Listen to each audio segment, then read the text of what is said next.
السلام علیکم، میں ہوں فرزانہ صدیقی اور آپ دیکھ رہے ہیں سب سے پہلے پاکستان نیوز الرٹ۔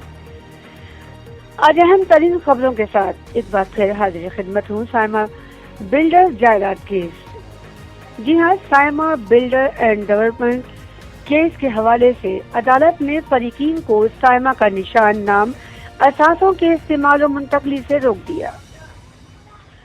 معروف تعمیراتی کمپنی سائمہ بلڈرز کے رہنما سلیم ذکی کے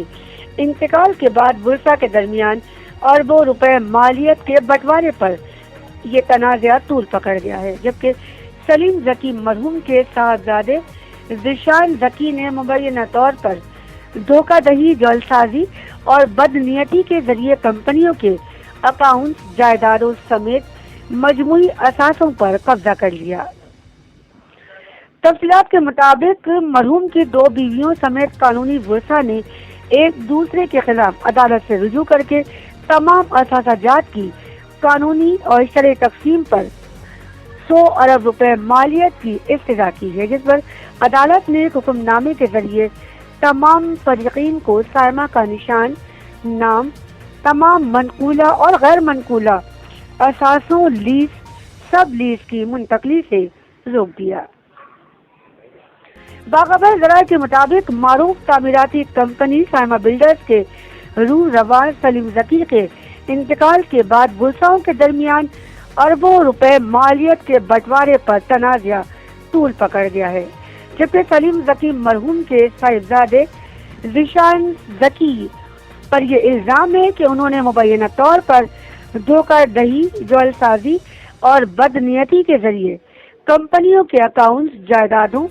سمیت مجموعی اثاثوں پر بھی قبضہ کر لیا ہے۔ واضح ہے کہ مرحوم کی 2 بیویاں ہیں اور 2 بیویوں سمیت قانونی ورثاء نے ایک دوسرے کے خلاف عدالت عظمیٰ سے رجوع کر کے تمام اثاثہ جات کی قانونی تقسیم اور 100 ارب روپے مالیت کی درخواست دائر کی ہے، جس پر عدالت نے ایک حکم نامے کے ذریعے تمام فریقین کو سائمہ کا نشان نام تمام منقولہ اور غیر منقولہ اثاثوں، لیز، سب لیز کی منتقلی سے روک لگا دی ہے۔ مزید یہ کہ سندھ ہائی کورٹ کے جسٹس جناب صلاح الدین پنور نے معروف بلڈر تعمیراتی company Saima group of industries کے ذیشان ذکی کی بذریعہ وکیل عابر زبیری کی استدعا کی فیملی سیٹلمنٹ کی درخواست یکسر مسترد کر دی ہے۔ اس درخواست میں معزز عدالت عالیہ سے یہ درخواست کی گئی تھی، موقف اپنایا گیا تھا کہ فیملی کا آپس میں سیٹلمنٹ ہو چکا ہے، جس پر عدالت عالیہ کا کہنا تھا کہ شریعت اور اسلامی قوانین کی موجودگی میں فیملی سیٹلمنٹ کی کوئی بھی حیثیت نہیں۔ قرآن و سنت کے ساتھ وراثت کے قانون کے مطابق سلیم ذکی کی وراثت جائیداد کا فیصلہ کیا جائے گا۔ عدالت کے فیصلے کے نتائج میں سائمہ بلڈرز اینڈ ڈیولپرز کے 4 لاکھ الاٹیز کے لیے مشکلات بھی کھڑی ہوئی، جبکہ شہریوں کی جانب سے شیڈول بکنگ کی ادائیگیاں بھی روک دی گئی ہیں۔ بکنگ کرانے کا عمل بھی تعطل کا شکار ہو گیا ہے۔ قانونی ورثاء کی جانب سے اربوں روپوں کی جائیدادوں کی منصفانہ تقسیم کی درخواست پر عدالت عالیہ سندھ نے پہلے ہی کراچی کے 26 سب رجسٹرار کو واضح ہدایت جاری کر دی ہے۔ اس کے تحت سائمہ بلڈرز کے مالک سلیم ذکی کی کسی بھی جائیداد کی منتقلی پر پابندی عائد ہے۔ اس سلسلے میں صوبے کے محکمہ ریونیو اور رجسٹرار کو پابند کیا گیا ہے کہ سلیم ذکی کے کسی بھی جائیداد کا انتقال نہ کیا جائے۔ عدالت میں دائر درخواست میں یہ بھی کہا گیا ہے کہ 447 اراضیوں، جائیدادوں، اثاثوں ذیشان ذکی نے دھوکہ دہی، جعلسازی کے ذریعے اپنے نام منتقل کیے ہیں۔ 361 کے لیز اور ٹرانسفر سلیم ذکی کے انتقال کے بعد سب رجسٹرار کے ذریعے منتقل کیے گئے۔ سلیم ذکی مرحوم کی دوسری اہلیہ نسیمہ خاتون نے عدالت عالیہ سندھ کو ایک درخواست دائر کی اور اس پر یہ الزام بھی عائد کیا ہے کہ ذیشان ذکی نے 130 دن عدت کے دوران ذیشان ذکی نے اپنی سوتیلی ماں اور دونوں سوتیلے بھائیوں احسن سلیم محسن سلیم سے سادہ پیپرز پر جعلی دستخط کروا کر سلیم ذکی کی تمام جائیدادوں، اثاثوں، کمپنیوں، اربوں روپے بینک اکاؤنٹس پر اپنا قبضہ جما لیا ہے اور ان کو اور ان کے بیٹوں کو سائمہ گروپ آف کمپنی سے بے دخل کیا ہے، جو کہ سراسر دھوکہ دہی پر مبنی ہے۔ انہوں نے موقف یہ بھی بتایا کہ شوہر کے دنیا سے رخصت ہونے کے غم میں وہ اپنے ہوش و حواس سے بیگانہ تھی۔ بعد میں ذیشان ذکی کو 12 جون 2020 اور 4 جون 2020 ایک خط کے ذریعے ان کاغذات کی تفصیل کے لیے درخواست دی گئی، لیکن انہوں نے کوئی جواب نہیں دیا، نہ ہی دستاویزات کی نقول فراہم کی گئی، جس کے بعد اطلاعات ملی کہ ذیشان ذکی نے تمام اکاؤنٹ اور جائیداد خود بُت کرنا شروع کر دی ہیں۔ عدالت عالیہ سندھ نے بلڈر سلیم ذکی مرحوم کی جائیداد کے خاندانی اس تنازع پر ایک حکم امتناعی جاری کیا ہے۔ عدالت سے ذیشان ذکی کو منتقل ہونے والی 10 گاڑیاں، 15 کروڑ روپے مالیت کے پرائز بانڈ، سونا، قیمتی گھڑیاں، 3 بینک اکاؤنٹس،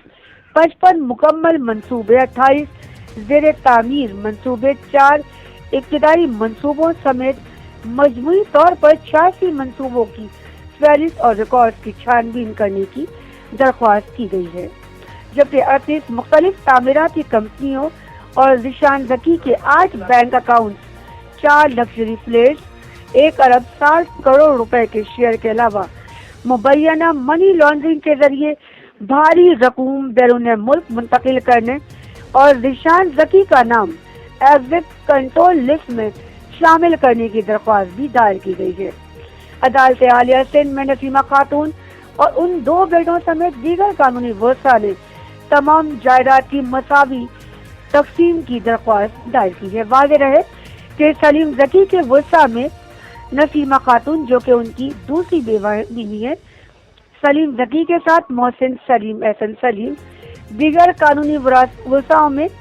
کیس نمبر 2278/21 میں ذیشان ذکی، عذرا سلیم، بیوی نمبر 1، سلیم ذکی، شازیہ اسلم، نادیہ ناصر، سائمہ جاوید، انم جاوید کے ساتھ مختلف 38 کمپنیوں کی تقسیم کے ساتھ 74 اداروں کو عدالت میں فریق بنایا ہے۔ درخواست میں منصفانہ تقسیم، اعلان، منسوخی، قبضہ، عمل درآمدگی، تمام جائیداد و اثاثات، شیئرز، منافع اکاؤنٹس کی ادائیگی، 100 ارب روپے مالیت اور نقصانات کی وصولی کی بھی استدعا کی گئی ہے۔ مزید یہ واضح رہے کہ سلیم ذکی کا انتقال 6 نومبر 2018 میں ہوا تھا۔ انہوں نے سائمہ گروپ اور اپنی خدمات کے ذریعے ہاؤسنگ انڈسٹریز میں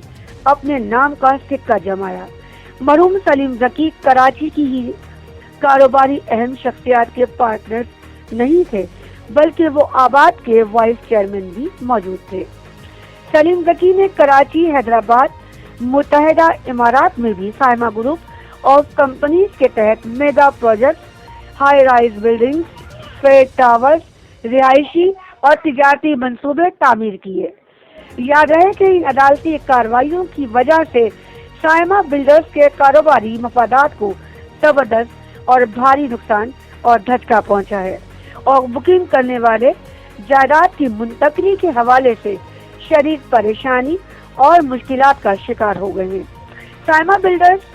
جائیداد کیس کی پہلی تاریخ اب 14 جنوری 2022 عیسوی مقرر کی گئی ہے۔